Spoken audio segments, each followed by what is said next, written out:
Amen. Amen. Seigneur, merci. Merci de ce que, par la foi que tu nous as donnée, Seigneur, nous sommes là pour entendre ta parole, Seigneur, pour recevoir cette parole, car ta parole est la vérité, Seigneur. C'est tout ce dont nous avons besoin. Merci de nous l'enseigner par ton Saint-Esprit. Amen. Alors ce matin, nous allons continuer à partager sur l'attitude devant la détresse, l'attitude devant la détresse, les choses qui vont mal. Et nous savons qu'à chaque minute, quelqu'un dans le monde ou partout ailleurs est en train de passer des moments difficiles. Ces moments difficiles, ces choses qui vont mal, nous arrivent aussi. Mais pour nous, ce ne sont pas des problèmes. Parce que Dieu les a résolus avant. Non seulement il les avait préparés, il était au courant, il connaît toutes choses avant même que ça n'arrive. Dieu savait et Dieu les a résolus. Ésaïe au chapitre 37. Donc nous n'avons pas de problème. Alléluia. Qu'est-ce que nous avons? Nous avons des épreuves. Et ces épreuves-là, on les appelle des épreuves de foi. C'est-à-dire que toi et moi, quand des situations se présentent, ce sont des situations où Dieu nous met à l'épreuve, c'est-à-dire il nous teste. Et qu'est-ce qu'il teste?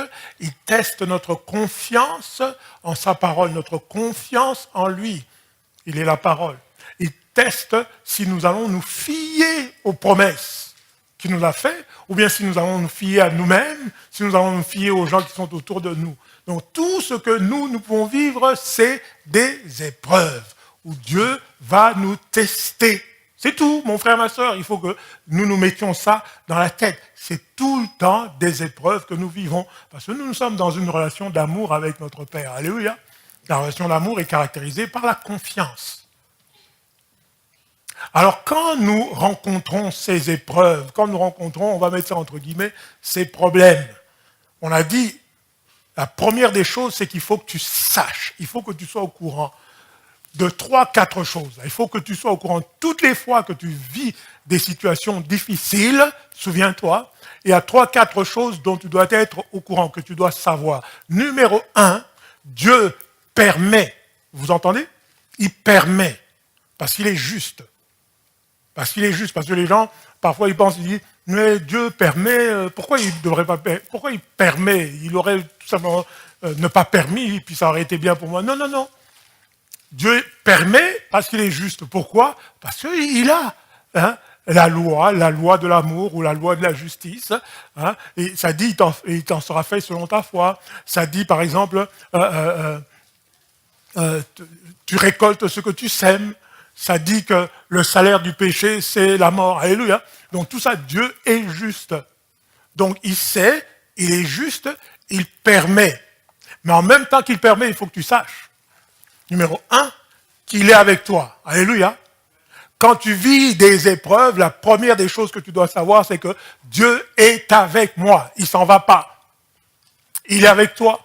Numéro 2, il va se servir de cette épreuve-là, il va se servir de ce problème, il va se servir de cette chose qui va mal dans ta vie comme une opportunité pour manifester, pour rendre sensible, visible ces bénédictions dans ta vie. Le problème, entre guillemets, auquel tu fais face, pour Dieu, c'est une opportunité. Non pas pour te bénir, parce qu'il t'a déjà béni, mais pour rendre manifeste sa bénédiction. Numéro 3, il faut que tu saches que Dieu va s'en servir pour te transformer à l'intérieur. Il va s'en servir pour te transformer, par exemple, pour affermir ta foi ou pour changer certaines de tes habitudes. Il va s'en servir pour te transformer. Numéro 4, Dieu va se glorifier au travers de ça. C'est 4 choses-là que tu dois savoir quand tu vis des situations difficiles. Numéro 1, Dieu ne t'a pas abandonné parce que tu vis ça. Numéro 2, Dieu va te bénir, c'est-à-dire il va manifester sa bénédiction dans ta vie, puisqu'il t'a béni de toutes les bénédictions spirituelles dans les lieux célestes, puisqu'il ne te fait manquer d'aucun bien. Donc il t'a déjà béni, il va seulement rendre manifeste ces bénédictions. C'est une opportunité pour Dieu. La troisième chose, c'est que Dieu va s'en servir pour te changer, pour te transformer, pour t'emmener à la repentance. Parce que c'est ça que ça veut dire, repentance, c'est transformer. Et la quatrième chose, c'est que Dieu va tirer gloire.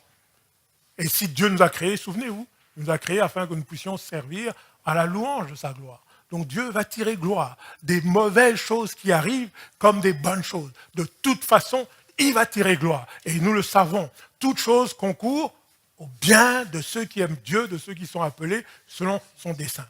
Ça, c'est des choses que tu dois savoir.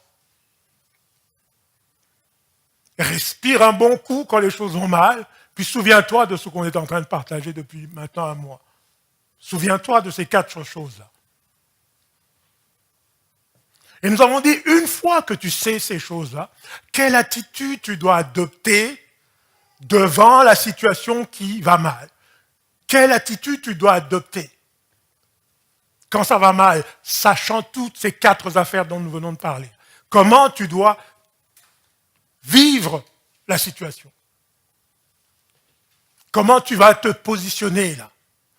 Est-ce que tu vas commencer à t'énerver, à crier, à maudire?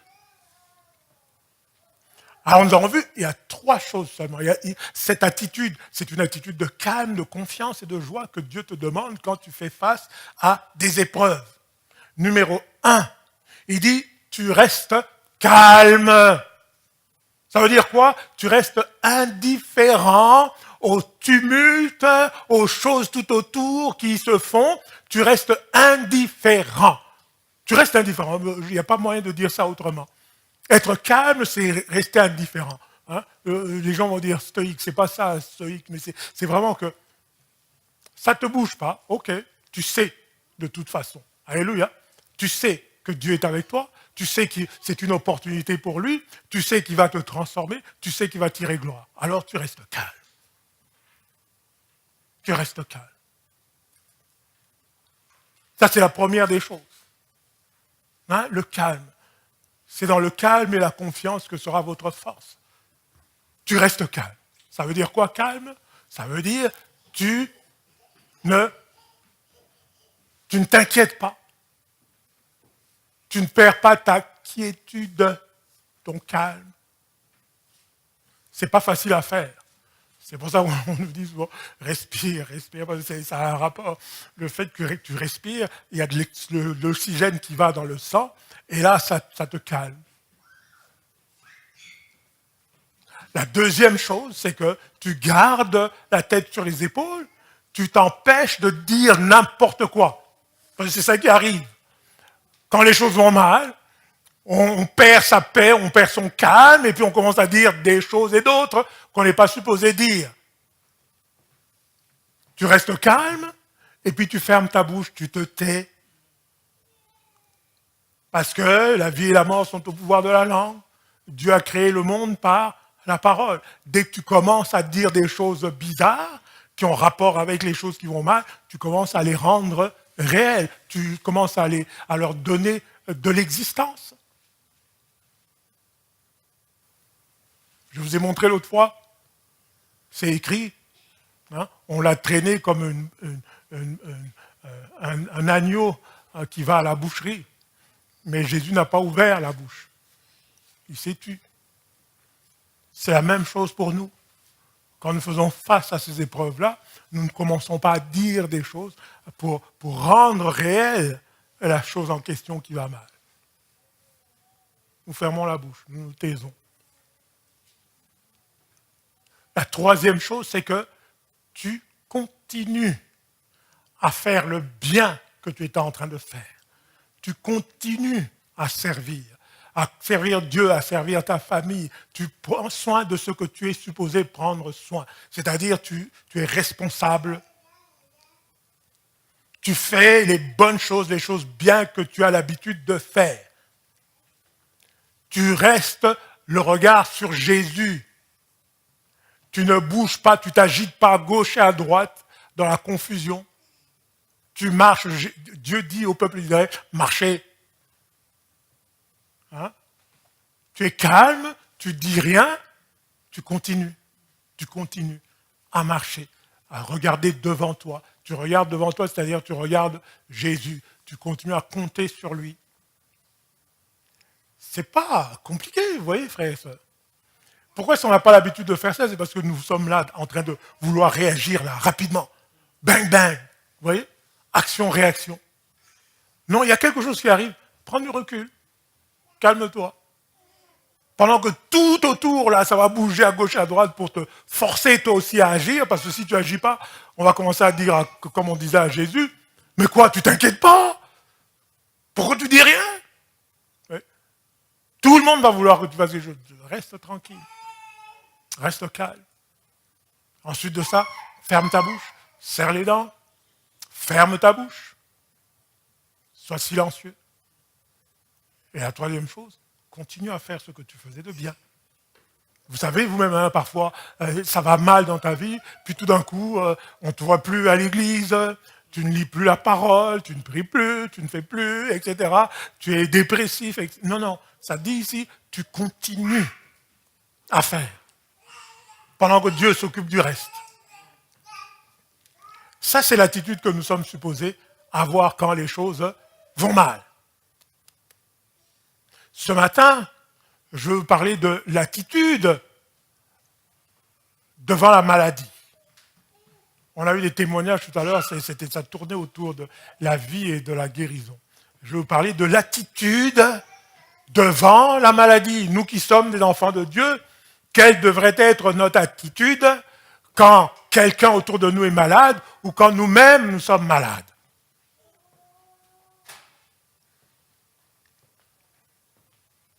Avant ça, je veux vous dire 2-3 affaires. La première des choses, c'est que pour nous, les chrétiens et les chrétiennes, nous savons que Dieu a déjà compté nos jours. Alléluia. Dieu a déjà compté nos jours. Il sait exactement combien d'années, toi et moi, nous sommes supposés vivre. Il n'y a pas de doute là-dessus, là. Dieu sait exactement combien de jours nous sommes supposés vivre. Regardez ici dans Job, au chapitre 14. Job, chapitre 14, le verset 5. Job, chapitre 14, verset 5, regardez. Si ces jours sont fixés, vous voyez, ça c'était un argument que l'autre était en train de faire. Autrement dit, reconnaissant que ces jours sont fixés. Toi et moi, nos jours sont fixés. Si tu as compté, reconnaissant que tu as compté ces mois, tu en as marqué le terme, ça veut dire la même chose, fixe, qu'il ne saurait franchir. On continue. Détourne de lui les regards et donne-lui de la relâche, etc., etc. Il est en train de plaider pour Job. Mais c'est la prémisse ici que je voulais que vous puissiez voir, n'est-ce pas? Dieu a déjà compté tes jours à toi et à moi, et il les a déjà fixés d'avance. Dans Job 31, le verset, je pense, 4 aussi, Job 31, le verset 4, regardez, Dieu n'a-t-il pas connu mes voies? Tout ce qui va t'arriver, Dieu les connaît déjà d'avance. On l'a dit. N'a-t-il pas compté tous mes pas? Il sait, il les a comptés, il sait où est-ce que tu vas aller, qu'est-ce que tu vas faire, qu'est-ce qui va arriver. Il sait tout ça d'avance, il sait le nombre de tes jours également. Vous voyez? Donc ça, c'est quelque chose que tu dois pouvoir te mettre en tête. Psaume 39, le verset 4. Psaume 39, le verset 4. Regardez, mon cœur brûlait au-dedans de moi, un feu intérieur me consumait et la parole est venue sur ma langue. Qu'est-ce que c'est? On continue? Éternel, dis-moi quel est le terme de ma vie, quelle est la mesure de mes jours, que je sache combien je suis fragile. Autrement dit, encore une fois, Dieu sait exactement combien de jours, combien d'années, et d'heures, de minutes tu vas pouvoir vivre. Ça dépend de personne d'autre. Dieu l'a déjà fixé d'avance. Je veux que vous soyez convaincus de ça, vous et moi. Il n'y a pas un seul médecin qui va ajouter un jour de plus. Et il n'y a personne qui va retrancher. C'est Dieu qui a décidé ça, d'avance, pour sa gloire. Mais Dieu nous donne une indication, à toi et à moi. Si nous lisons Psaume au chapitre 90, c'est un psaume de Moïse, Psaume chapitre 90 au verset 10. Il nous donne une indication. Il dit, les jours de nos années s'élèvent à 70 ans et pour les plus robustes, à 80 ans. Ça, c'est la limite inférieure. 70 à 80 ans. Dis, je vivrai au moins 70 à 80 ans. Oui, dis-le. Au moins. Parce que dans toute la Bible, ça dit que Dieu est souverain et il peut prolonger tes jours. Il peut les prolonger. Mais lui, il a voulu, il veut, il a déterminé que c'est 70 ans à 80. Celui que l'Esprit de Dieu a inspiré, lui, il a vécu 120 ans. Dieu l'a prolongé jusqu'à 120. Et je veux, frères et sœurs, que vous puissiez voir ça. Parce que c'est très important. Tout ceci se fait par la foi. Amen. Par la foi. Il t'en sera fait selon ta foi. Autrement dit, selon la confiance que tu mets dans la parole du Seigneur, dans l'autorité de la parole de Dieu. Est-ce que tu fais confiance à ce qu'il dit ou pas? Maintenant, ce que je veux vous montrer ici, frères et sœurs, c'est que oui, Dieu prolonge, parce qu'il a prolongé Moïse, 120 ans, et beaucoup d'autres encore. Mais qu'est-ce qui fait que Dieu va prolonger?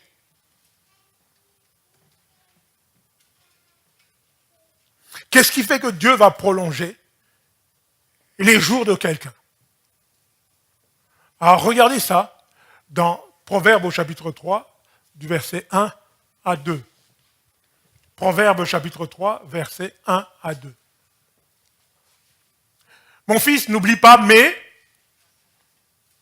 n'oublie pas quoi? Mes enseignements. Que ton cœur, ton esprit garde mes préceptes. C'est la même chose, enseignement, précepte, parole. Ça continue. Car ils prolongeront les jours et les années de ta vie, ils augmenteront ta paix. Qu'est-ce qui fait que Dieu prolonge? C'est que toi, tu médites la parole de Dieu. C'est que toi, tu médites la parole de Dieu. C'est qu'au travers de cette méditation, Dieu te révèle des choses. La parole de Dieu est esprit et vie. Dans certains autres passages, il est écrit, la parole de Dieu donne la santé.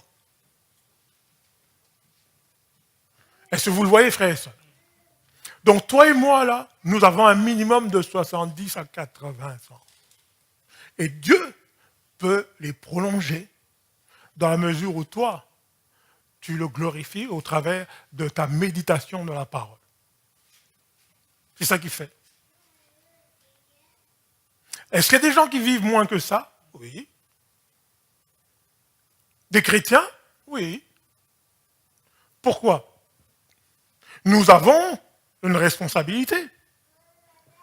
C'est quoi cette responsabilité? On récolte ce qu'on sème. Tu ne veux pas t'attendre à fumer toute ta vie, à boire toute ta vie comme un fou, et imaginer que tu vas vivre 120 ans.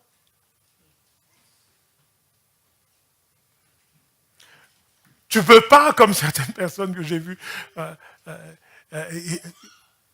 j'ai entendu un témoignage, le gars il dit, il me restait 5 $. Alors, j'ai vu un pauvre, je lui ai donné les 5 $. Et là, j'ai dit, bon Seigneur, tu as vu, moi j'ai donné 5 $, mais il faut que je prenne mon métro. Alors, il a sauté. Il n'a pas payé son métro, parce qu'il n'avait plus d'argent. Il avait 5 $ pour payer son métro, et il a donné aux pauvres. Et il a sauté pour entrer au métro. Bang, on lui a mis la main dessus. On lui a mis la main dessus. Tout chrétien qu'il était, tout affairé à donner aux pauvres. C'est quoi la leçon ici, là? Il faut que tu sois responsable. Dieu te donne des choses. Toi, tu es supposé en prendre soin, tu es supposé servir à partir de ce que Dieu te donne. Dieu te donne des dons. Puis toi, tu restes là. Tu ne fais pas profiter l'assemblée. Est-ce que c'est la faute de Dieu? Non, ce n'est pas la faute de Dieu. Il t'a donné. C'est à toi maintenant de le mettre au service. C'est la même chose ici. Il t'a donné 70 à 80. Et même, il est capable de prolonger si toi, tu es quelqu'un qui aime la parole. Vous voyez? Mais ça ne veut pas dire que je ne dois pas être responsable de ma vie. Tu récoltes ce que tu sèmes. Est-ce que vous saisissez ça, frère et sœurs? Donc, par la foi, toi et moi, nous savons que nous vivons un minimum de 70-80 ans. Et que comme nous sommes des hommes et des femmes assidus dans la parole de Dieu, Dieu peut nous prolonger cette vie avec la paix. Pas juste te prolonger la vie où tu souffres pendant les 10 ou 20 ans qu'il te donne en plus. Non, il va te donner plus et tu vas les vivre dans la paix. Puis le jour où tu meurs, c'est dans ton lit, ça t'arrive pendant la nuit, pendant que tu dors, tu as les yeux fermés, puis hop, tu t'en vas tranquillement. Le matin, on vient, on te retrouve, même avec un sourire comme ça. Tu es mort avec le sourire. C'est ce qui va vous arriver à tous, alléluia. Vous allez mourir avec le sourire, mais vous n'allez pas mourir avant le minimum requis. Alléluia. Non, je n'ai pas entendu les amens. Vous allez mourir avant, vous n'allez pas mourir avant le minimum requis, c'est-à-dire pas avant 70-80 ans. C'est la parole de Dieu, ce n'est pas le pasteur qui invente. Alors ça étant dit, je voulais que vous entendiez, vous le voyez par vous-même. Quelle est l'attitude que nous sommes supposés avoir quand nous sommes devant cette détresse qui s'appelle la maladie? Parce que ça n'empêche pas que le frère, la sœur soient malades. L'apôtre Paul était malade. Il était malade quasiment toute sa vie. Et pourtant, son mouchoir guérissait les malades. Tu peux te poser la question, pourquoi est-ce qu'il ne s'appliquait pas lui-même son mouchoir pour être guéri? C'est pas ça que Dieu voulait. Dieu connaît toutes nos voies. Hein? Et la Bible a dit, Paul a demandé à Dieu, mais pourquoi? Mes mouchoirs sont en train de guérir à gauche et à droite, et moi, je suis malade toute ma vie. Dieu dit, c'est parce que je veux que tu restes humble. Je veux que tu restes humble. C'est ça qu'il a écrit. Il a dit, j'ai demandé, pourquoi est-ce que j'ai ce démon-là qui est en train de me gifler à tous les jours? Il dit, Dieu lui a dit que c'est parce qu'il veut qu'il reste humble avec tout ce que Dieu lui a montré, frère et sœurs. C'est lui qui a écrit la moitié du Nouveau Testament. Hein? C'est avec le tiers, pardon. Et tout ce que Dieu lui a donné comme révélation, Jésus lui parlait comme ça. Il pouvait tomber dans l'orgueil incroyable. Mais le Seigneur a permis qu'il soit malade. Donc, un chrétien peut être malade. Mais quelle est l'attitude qu'il doit adopter? Alors, c'est les mêmes choses que nous avons dit. Vous allez le voir. C'est les mêmes choses que nous avons dit.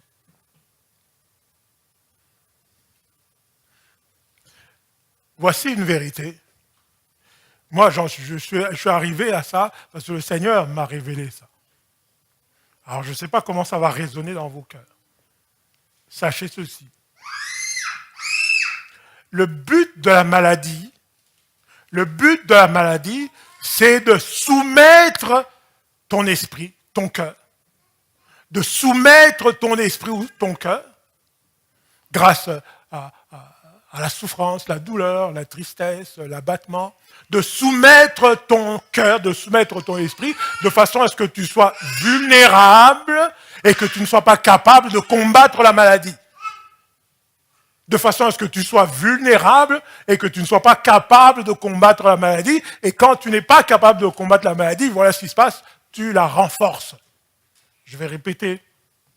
Le but de la maladie, c'est de soumettre ton esprit. Parce qu'on a souvent tendance à penser que le but de la maladie, c'est de détruire ton corps. Ça, c'est après. Il ne peut pas détruire ton corps. Toi, en tant que chrétien, il ne peut pas détruire ton corps. Pourquoi? Voici comment, dans l'économie de Dieu, les choses doivent se passer. Toi, tu es une nouvelle créature. Alléluia. Tu es une nouvelle espèce. C'est pourquoi tu es une nouvelle espèce, une nouvelle créature? Parce que tu es ce que la terre n'a jamais vu, c'est-à-dire un homme ou une femme spirituelle. Spirituelle. Tu n'es pas juste une femme ou un homme charnel. Quand tu es né de nouveau, Dieu a créé une nouvelle créature.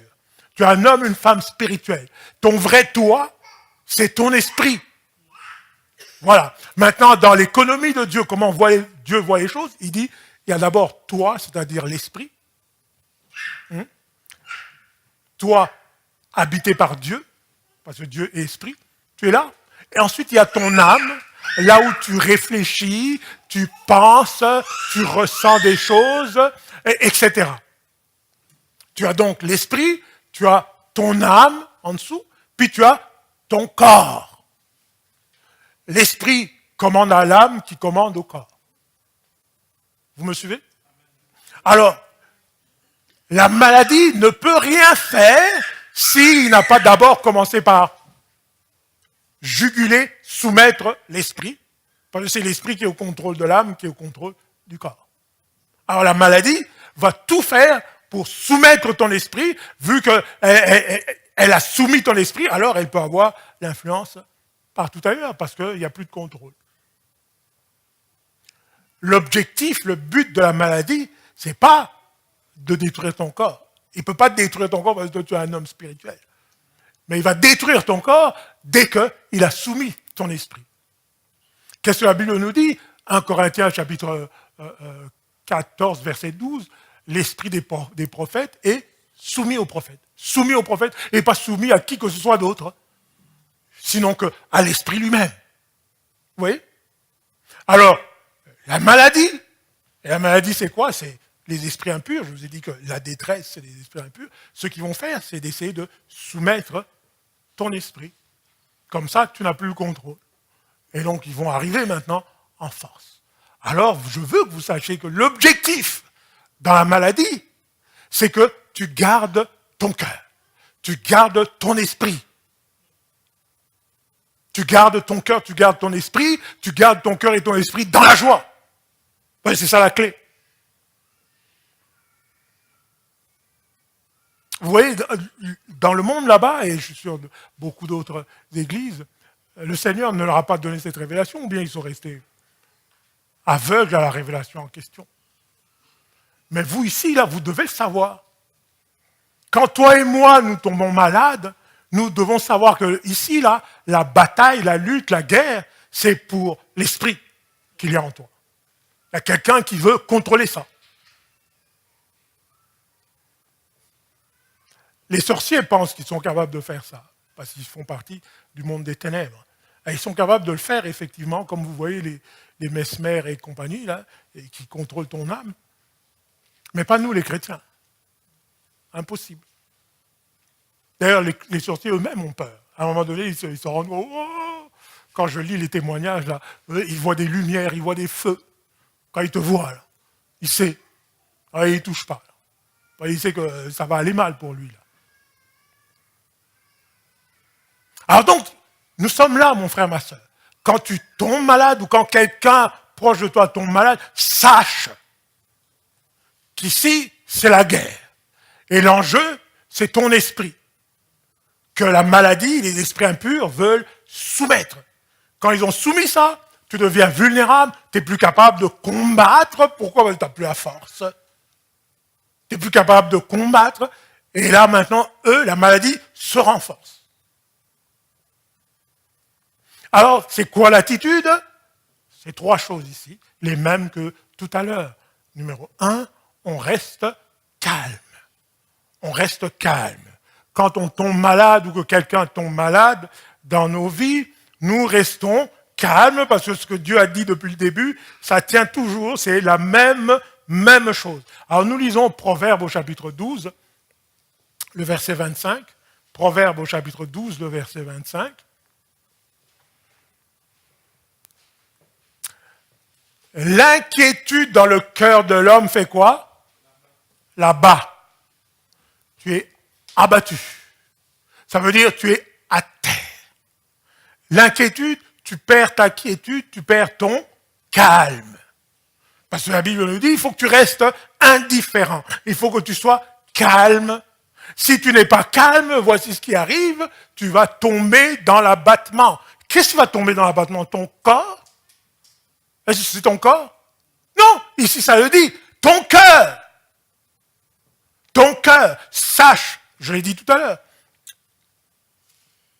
la lutte, la guerre, c'est la soumission de ton cœur. Dès que tu commences à t'inquiéter, dès que tu perds ta quiétude, ton calme, tranquillement tu commences à tomber dans l'abattement. C'est ça que ça veut dire. Et l'abattement, ça, c'est clair, tu es à terre, tu es affaissé.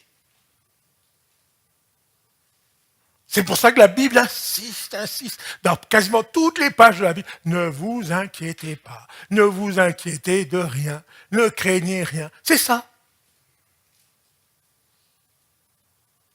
Même si, et je le répète, parce qu'on l'a fait au Seigneur Jésus et tu penses qu'on ne le ferait pas pour toi, même si, quand tu t'inquiètes pas, les gens autour commencent à dire tu es irresponsable. Ne t'inquiète pas de ça non plus, reste indifférent. Parce que dans le fond, tu ne l'es pas.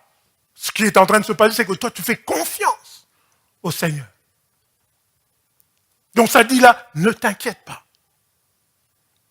Parce que si tu laisses la quiétude arriver, tu perds ton calme et tu commences à être abattu.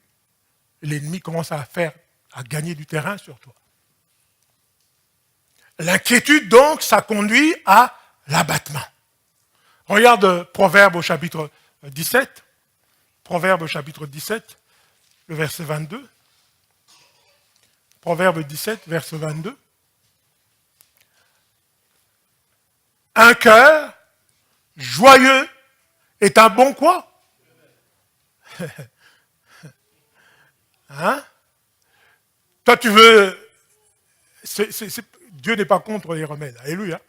Ah, je veux que vous le sachiez. Il n'est pas contre les remèdes. Luc était médecin. Hein? Il n'est pas contre les remèdes, au contraire. Mais ce qu'il dit, la première des choses, le premier remède, c'est ta joie. Notez-le. Je reviendrai là-dessus.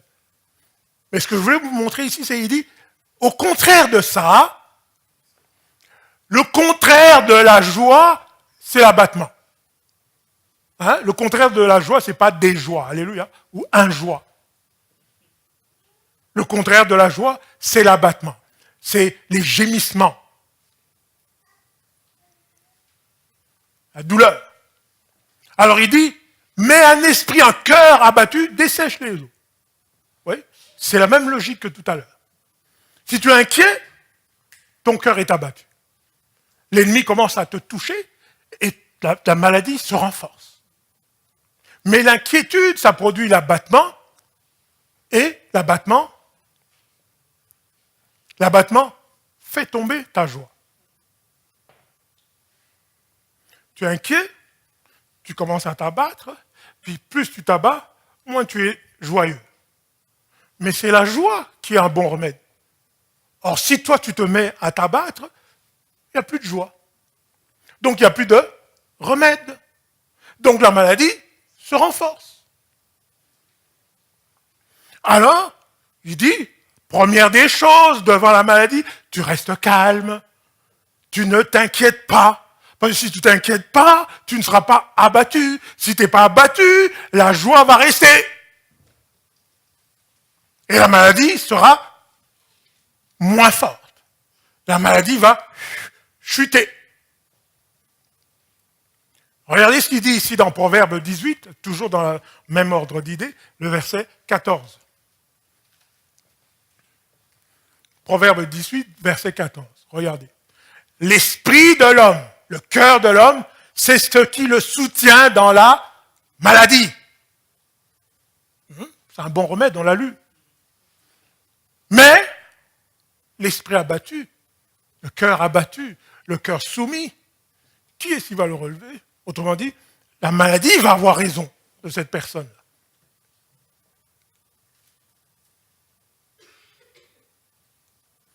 L'enjeu de la maladie, ce n'est pas d'abord ton corps. Il ne peut pas. Si tu es païen, c'est possible. Mais quand tu es un enfant de Dieu, il faut qu'il puisse soumettre ton esprit. La manière pour lui de soumettre ton esprit, c'est de jouer tout autour pour que tu sois inquiet. Une fois que tu es inquiet, tu es abattu. Une fois que tu as battu, ta joie disparaît, et quand ta joie disparaît, oh, la maladie devient plus forte. C'est elle qui a de la force, parce que toi, tu en as perdu.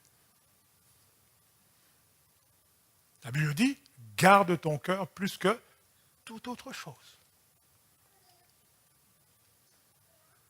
Je sais qu'on n'a pas grandi comme ça, donc ce n'est pas quelque chose de facile, quand tu es malade, de dire, je te vois venir, toi, tu veux m'inquiéter, je ne vais pas m'inquiéter.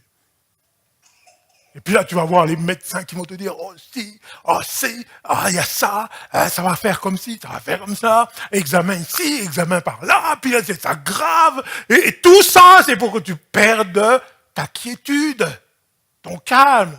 C'est pas que les médecins font exprès, mais il y a quelqu'un qui sait s'en servir. Eux, ils font leur boulot. Oui. Mais Jésus te dit, calme-toi. Je t'ai donné 70 à 80. Et je peux même prolonger. Calme-toi. Calme-toi. En toutes circonstances. Moi, je veux que tu saches que je suis là. Que je vais me servir de ça comme une opportunité. Que je vais te transformer au travers de ça. Et que je vais me glorifier. Tu dois savoir ça. Reste calme. Reste calme. Oui, ils m'ont montré la tumeur. Reste calme. Reste calme. Parce que, numéro 2, il dit, garde la tête sur les épaules pour ne pas que tu commences à dire n'importe quoi. Sache rester silencieux, silencieuse. Commence pas à trimballer, regardez la tumeur. Ah, regardez les examens. Ah, il a dit ça. Il me reste autant de jours. Ah, c'est terrible. J'ai même mal ici. Ça s'aggrave, etc., etc. La vie et la mort sont au pouvoir de la langue. Fais attention. Tu restes calme, tu dis rien. Deuxième chose, tu ne dis rien. Parce que quand tu commences à parler de ça, tu es en train de rendre la chose réelle. Elle prend de la force. Est-ce que je fais l'autruche? Non. Pourquoi voulez-vous que je parle de ça, puis que je me plaigne, que je murmure? Pourquoi voulez-vous? Parce que moi, je suis un chrétien, je sais qu'est-ce qui est en train de se passer. Je sais que Dieu permet ça. Dans certains passages de la Bible, vous allez même lire, c'est Dieu qui le fait. Mais Dieu ne le fait pas, Dieu est juste. Alléluia. Il est juste. C'est-à-dire qu'il a dit, le salaire du péché, c'est la mort. Quand je lis Deutéronome 28, ça dit, si tu agis comme il faut, voici les bénédictions. Si tu agis mal, voici les malédictions.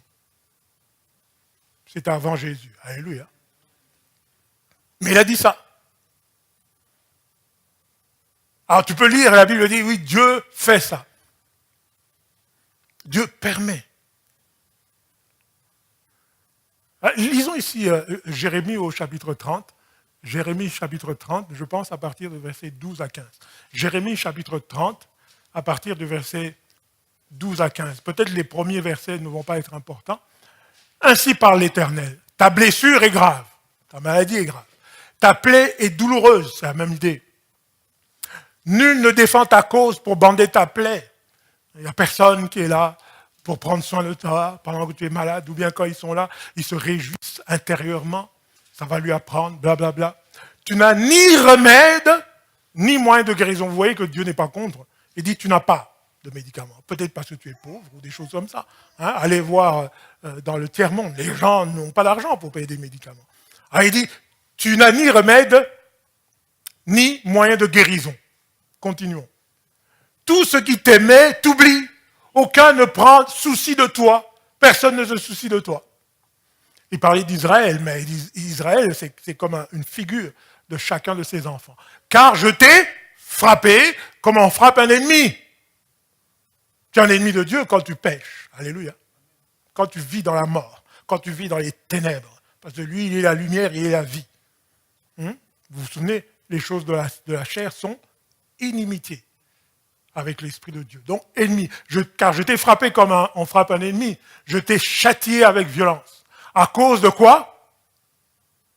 De la multitude de tes iniquités, du grand nombre de tes péchés. Parce que, je vous l'avais dit, la détresse, c'est des esprits impurs.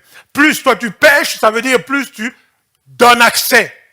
Dieu n'enlève pas ses bénédictions, mais c'est toi qui donnes accès à ta vie, à l'ennemi.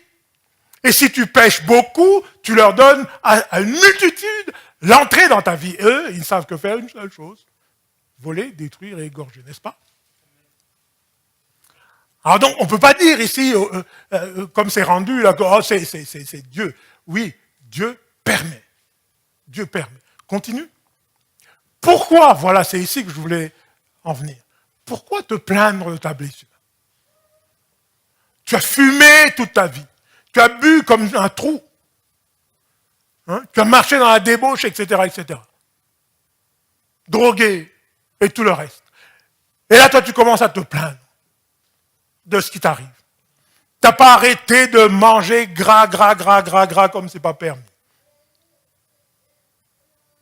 Comme moi, je mangeais du sucre, c'est incroyable. La moitié de ma tasse, c'était moitié sucre. Ma femme me disait, mais c'est quoi? Parfois, elle me regardait, mais pourquoi tu me regardes? Je ne voyais même pas. Que c'est incroyable quand j'y pense aujourd'hui. Vous voyez?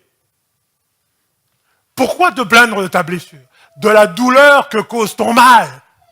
C'est à cause de la multitude de tes iniquités, du grand nombre de tes péchés que je t'ai fait souffrir ces choses. Vous voyez? Il a besoin de le redire 2 fois. À cause de notre irresponsabilité. La chose que je veux vous montrer ici, c'est ça. Pourquoi te plaindre? Commence à murmurer. Au lieu de fermer la bouche, de rester calme et de faire confiance au Seigneur, toi, tu commences à parler, tu ouvres grande ta bouche, puis tu commences à donner la vie à la maladie en question. Oh, j'ai mal ici, j'ai mal là, je peux plus faire ci, je peux plus faire ça, j'ai des douleurs. À chaque fois, tu te plais à te plaindre, à murmurer. Jésus a toujours dit, ça ne va pas changer, c'est pas ça qui va changer. Et il faut que tu aies la bonne attitude. Reste calme, reste calme. Sois indifférent, ne perds pas ta quiétude, ne t'inquiète pas. Tu sais à qui tu appartiens. Et tu comprends qu'est-ce qui est en train de se passer. Alors tu dis rien, tu fermes la bouche. Regardez ça ici, Proverbe 17, verset 25. Proverbe 17, verset 27 à 28, pardon. 27 à 28. Regardez. Celui qui retient ses paroles connaît la science. Mais moi, ce que je trouve intéressant, c'est, Seigneur, comment je fais pour être calme? Hein? Puis il dit, la première attitude, il faut que tu sois calme, indifférent. Regardez comment Dieu est bon. Il dit, si tu ne sais pas, il n'y a pas de technique psychologique pour rester calme, voici la seule chose que tu puisses faire. Il dit, celui qui retient ses paroles connaît la science, et celui qui a l'esprit calme est un homme intelligent. Comme vous le savez, ça va toujours par pair, hein, chez les Hébreux. Donc, ce qu'il est en train de dire ici, c'est que celui qui retient ses paroles est un homme intelligent, il a l'esprit calme. Si tu veux être calme, ferme ta bouche, arrête de te plaindre, de murmurer, tu vas être calme. Parce que si tu te plains et que tu murmures, tu rends la chose réelle, et là, ça vient te tourmenter. Tu ne veux pas être calme. Oui? Celui qui retient ses paroles, c'est lui qui a l'esprit calme. C'est lui qui a l'esprit calme. Et ailleurs, ça le dit plusieurs fois. Même la personne la plus stupide, quand elle se tait, elle va donner l'impression d'être sage. Continuons. L'insensé, même quand il se tait, passe pour sage. Celui qui ferme ses lèvres est un homme intelligent. Tu es malade, c'est sûr. Ça fait mal, des douleurs, même des gémissements. Dieu dit, ne te plains pas. ne murmure pas. Murmurer contre les médecins, murmurer contre ci, murmurer contre telle personne, puis être de mauvaise humeur, comme si tu étais baptisé dans du citron. Hein, non, reste calme, ne dis rien. Tu peux parler, mais quand tu parles, parle de la parole de Dieu, confesse la parole de Dieu. C'est comme ça. Pourquoi? Parce que la parole de Dieu, c'est ça qui est vrai. C'est ça qui est vrai. Et la parole de Dieu te dit, quand tu es malade, les esprits impurs que tu avais invités, hein, vous comprenez, hein? Quand nous péchons, nous les invitons. Les esprits impurs que tu as invités, leur objectif, c'est de soumettre ton cœur. C'est de soumettre ton cœur. Ce qui est exactement ce que les sorciers font. C'est de soumettre ton cœur pour que, une fois que ton cœur est soumis, tu deviens vulnérable, tu ne peux plus combattre, et là, tu renforces la maladie. Parce qu'un enfant de Dieu ne peut pas. Est-ce que vous avez déjà vu un esprit malade? Un esprit malade? Vous avez déjà vu le diable malade? Il travaille 24 heures sur 24. Voilà. Hein? Il n'est pas malade. Mais lui, c'est un mauvais esprit, c'est un esprit impur. Nous, on est des esprits, mais des esprits purs. Alléluia. Alors lui qui est mauvais esprit, il ne peut pas tomber malade. Et toi, qui as un esprit pur, comment tu vas tomber malade? Tu ne veux pas tomber malade. La maladie va avoir raison de toi seulement si le diable menotte ton esprit. Comment il menotte ton esprit? Il te fait inquiéter, il te met dans l'abattement, ta joie descend et la maladie se renforce. C'est ça. Alors comme j'ai dit, ton boulot, c'est de garder ton cœur et de garder ton cœur joyeux. Ça, c'est la troisième chose. Il dit, tu restes calme, tu n'ouvres pas grand tes lèvres pour dire n'importe quoi. Et numéro 4, tu continues à marcher, à faire le bien que tu faisais avant. Tu continues. Tu t'agites pas à gauche, à droite, puis tu essayes ci, tu essayes ça. Le yoga, les piqûres, des ci, puis des ça, la méditation transcendantale, le sorcier, le marabout, etc. Non! Reste au calme, ne dis rien, et continue sur la voie. Garde tes yeux sur le Seigneur Jésus, qui est le chef et le consommateur de ta foi. Celui qui règne dans ton cœur, parce que la foi, ça se passe dans le cœur. N'oublie pas, c'est un test de foi. Donc un test pour voir où va ton cœur.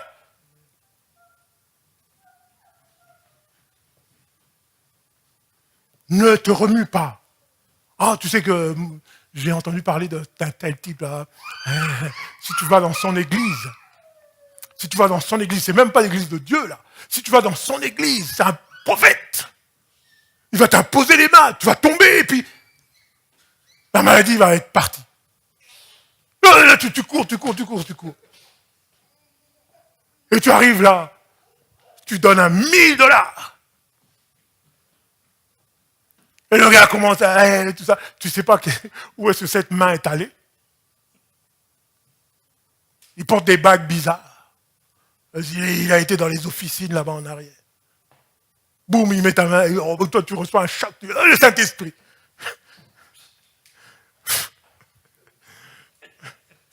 Et là, tu n'es toujours pas guéri. Ah, mais tu sais, tu n'es pas guéri parce que ta mère est très forte maintenant. Là, elle est en train de jouer avec toi. Soudainement, tu deviens ennemi avec ta mère. Tu deviens ennemi avec ci, tu deviens ennemi, tu traites tout le monde de sorcier maintenant. Non, ne t'agite pas. Reste calme, ne dis pas n'importe quoi, continue à marcher droitement. Parce que, pour toi, ton arme, c'est la joie. Alléluia, c'est la joie. Parce que lui, il fait tout pour que tu t'inquiètes, tu sois dans l'abattement, ta joie descend, et lui, il prend de la force. Donc toi, quand tu gardes ton cœur, tu dois t'arranger pour que tu sois dans la joie. La joie, ce n'est pas le plaisir.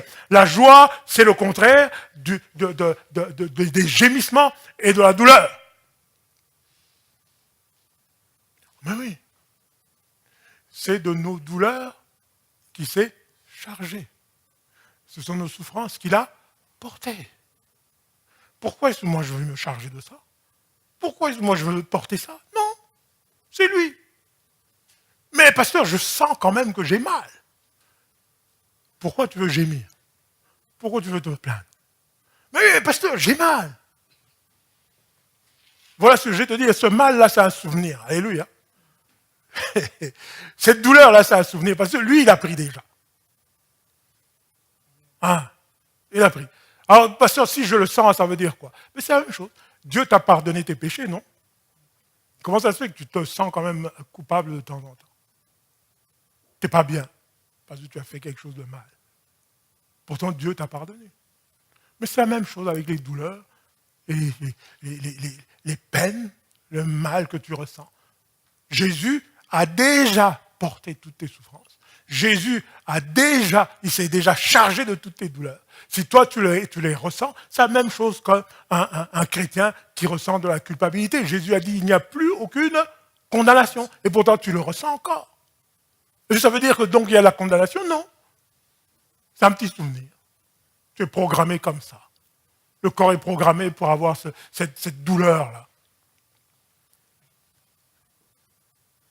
Alors, ne t'agite pas à gauche, à droite, reste droit sur tes bottes, regarde à Jésus et les yeux fixés sur lui, c'est comme ça que ta joie va être là. Regardons le psaume 16. Psaume 16 au verset 11. Psaume 16, verset 11.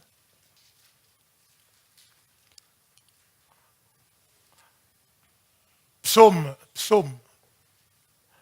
16, verset 11, ça dit, tu me feras connaître le sentier de la vie. Il y a d'abondantes joies et des délices éternelles, la parole de Dieu est une délice, et des délices éternelles, où ça? À ta droite, c'est-à-dire dans ta présence. Alors moi, mon objectif, c'est d'avoir la joie. C'est de garder la joie. La joie, ce n'est pas le plaisir. Alléluia. Et nous sommes en train de voir d'où ça vient. Alors ici, il dit, c'est dans la présence du Seigneur qu'il y a d'abondante joie. Pas juste un peu, de la joie abondante. Donc si je veux garder mon esprit, mon cœur dans la joie, je m'en vais dans la présence du Seigneur. Quand je suis malade, je dois cultiver la présence du Seigneur. Par la parole, par la méditation, par la prière, par la louange, parce que la Bible dit que Dieu vit au milieu de la louange de son peuple. Psaume 24, verset 4, je pense. Donc, Dieu vit au milieu de la louange de son peuple. Et dans sa présence, il y a d'abondante joie. Oui? Donc quand je loue le Seigneur est là, et quand il est là, je suis dans la joie. Quand je prie, le Seigneur est là. C'est même plus fort que ça, vous vous souvenez? Apocalypse chapitre 5, etc. Quand je prie, j'intercède, je suis assis avec Jésus sur le trône. D'abondante joie. Pourquoi, Seigneur, il faut que j'aille chercher la joie?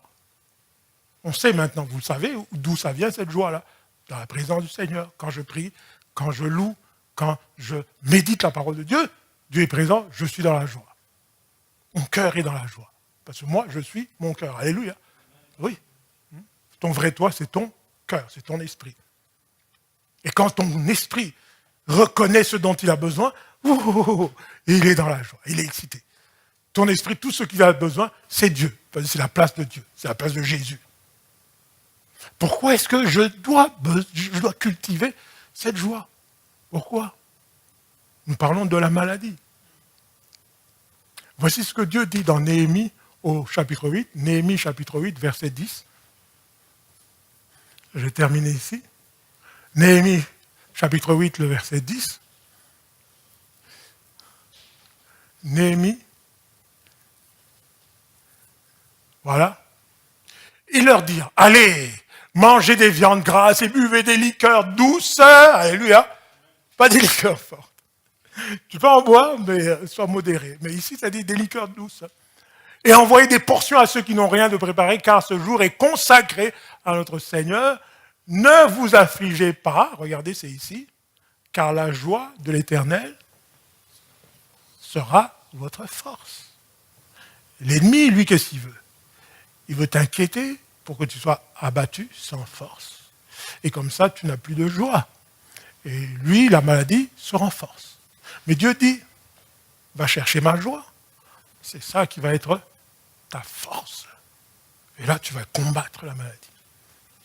Si tu es sans force, tu ne peux pas combattre la maladie. Quand tu vas être dans la joie, quand ton cœur va être dans la joie, alors tu vas être fort. Et parce que tu es fort, la maladie n'a aucune chance. Ton esprit n'est pas soumis. C'est toi qui es fort. La Bible dit, psaume, je pense, 68, Dieu veut que tu sois puissant. Comment je suis puissant? Voilà. Dans la présence du Seigneur, il y a d'abondantes joies. La joie de l'Éternel est ma force. Le Seigneur, l'Éternel, est ma force. Voilà, frères et sœurs, comment toi et moi, en tant que chrétiens, l'attitude que nous devons avoir quand nous vivons une maladie ou que des gens autour de nous vivent des maladies. Nous devons savoir faire confiance au Seigneur. Ça n'est pas évident, mais c'est pour ça que le Seigneur nous donne de partager. Plus tu vas partager ça, plus tu vas être convaincu. La foi vient de ce qu'on entend. Et ce qu'on entend de la parole de Dieu. Il faut que tu entendes ça souvent. Et c'est cette parole qui te transforme.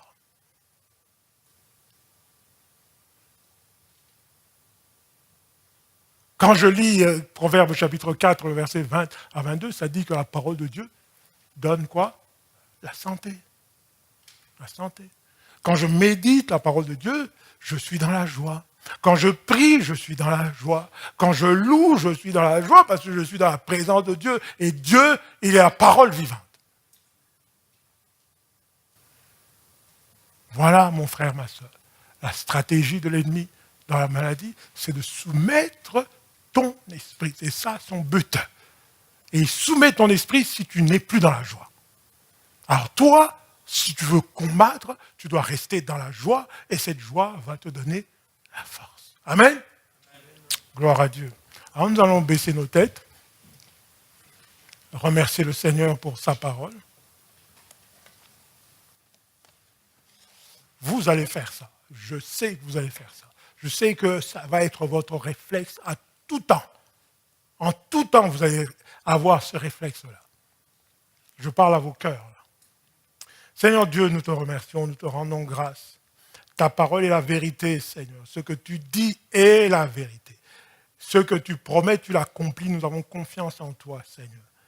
Seigneur, penche nos cœurs vers ta parole, vers ta lumière, Seigneur. Remplis-nous, Seigneur, de ta lumière, de ta parole. Remplis-nous de la vérité, Seigneur Dieu. Afin que devant la détresse de la maladie, nous sachions, Seigneur, comment nous comporter.